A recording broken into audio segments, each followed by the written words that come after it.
Hi hello నమస్తే welcome to D9 TV news. ఇక గోషామాల్ అంటే రాజాసింగ్ అంటే గోషామాల్, ఇది మనందరికీ తెలిసిన విషయమే. ఎందుకంటే బీజేపీ పార్టీ అనేక సార్లు ఎంతోమంది హేమాహేమి నాయకులు ఓడిపోయినా సరే గోషామాల్లో మాత్రం రాజాసింగ్ గారికి తిరిగే లేదు అని చెప్పేసి ప్రతిసారి ప్రూవ్ చేస్తూ వచ్చారు ఆయన.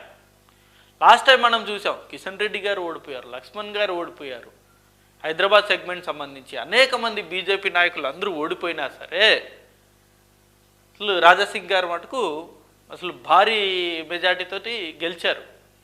ఎన్నోసార్లు ప్రూవ్ చేశారు ఆయన.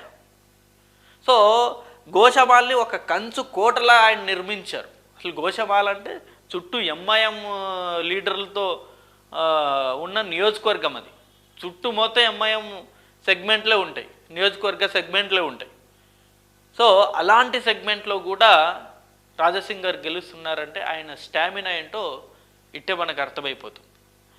సో మోస్ట్ పవర్ఫుల్ వ్యక్తి, ఉన్నది ఉన్నట్టుగా స్పష్టంగా నిర్భయంగా మాట్లాడుతూ ఉంటారు. ఏ అంశం మీదైనా సరే. అనేక సార్లు వివాదాలు కూడా అయినాయి, అనేక సార్లు ఆయన మీద కేసులు కూడా పెట్టడం జరిగింది ఆయన చేసిన కొన్ని వ్యాఖ్యల మీద. రీసెంట్గా మనకు తెలుసు, మహారాష్ట్ర సంబంధించిన అనేక అంశాల మీద కూడా ఆయన మీద ఎఫ్ఐఆర్ ఫైల్ చేశారు. సో ఎక్కడే కానీ ఆయన వెనక్కి తగ్గని వ్యక్తి, భయపడని వ్యక్తి. సో అలాంటి వ్యక్తి ఇప్పుడు బీజేపీకి రాజీనామా చేస్తా అని చెప్పేసి ఇప్పుడు రీసెంట్గా ఒక సంచలనమైన స్టేట్మెంట్ అనేది ఇవ్వడం జరిగింది. ఎందుకు రాజీనామా చేస్తున్నారంటే రీసెంట్గా మన అందరికీ తెలుసు,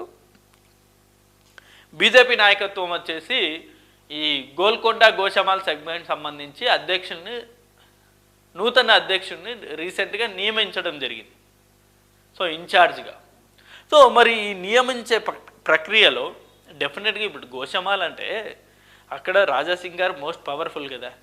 ఆయన అభిప్రాయమో లేకపోతే ఆయన ప్రతిపాదించిన వ్యక్తినో అక్కడ నియమిస్తే అది రాజాసింగ్ లాంటి వ్యక్తులకి ఒక బలాన్ని చేకూరుతుంది. అలా కాకుండా ఎంఐఎం లీడర్లతో తిరిగే ఒక వ్యక్తిని తీసుకొచ్చి అక్కడ అధ్యక్షునిగా నియమిస్తే ఇక రాజాసింగ్ లాంటి వారు ఏ రకంగా వాళ్ళు ధైర్యంగా పనిచేస్తారు చెప్పిన పార్టీకి. అదే ఇప్పుడు ఆయన ఫైర్ అవుతున్నారు. అరే నేను ప్రతిపాదించిన వ్యక్తిని కాదని చెప్పేసి మీరు ఎంఐఎం పార్టీతో లేకపోతే ఎంఐఎం లీడర్లతో తిరిగే వ్యక్తిని తీసుకొచ్చి మీరు అధ్యక్షునిగా చేశారు. ఇక నేను ఏ రకంగా పార్టీలో ఉండాలి, అవసరమే లేదు, నేను రాజీనామాకు రెడీ అని చెప్పేసి ఆయన వాళ్ళు స్టేట్మెంట్ ఇవ్వడం జరిగింది.